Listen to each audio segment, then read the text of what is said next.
Part 3. A Road to Freedom. Days passed, each one bleeding slowly into the next, as Jacob silently plotted his second attempt. The first escape had failed, but he couldn't shake the vision of his real home, of the life that waited for him beyond the fields.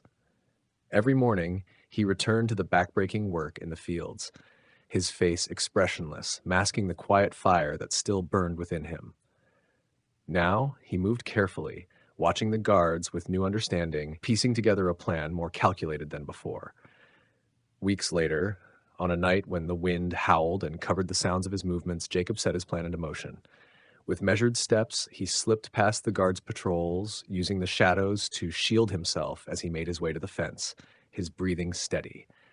He pulled the loose wire aside, slipping through the narrow opening.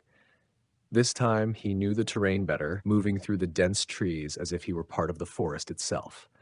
The barks of dogs and the shouts of guards sounded far behind him, their noise growing fainter with each step. Jacob pushed on, ignoring the ache in his body, his eyes fixed on the horizon. His heart raced with a mix of fear and hope as he covered the last stretch, the sky beginning to lighten with the first hints of dawn.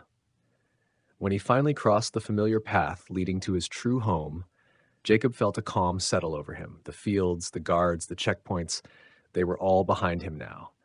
As he reached the door of his old, weathered home, a sense of peace washed over him. He'd made it. After all the struggles, Jacob had found his way back to the life he'd only dared to dream of. This final part completes Jacob's journey and closes his story on a note of hard-won freedom and peace.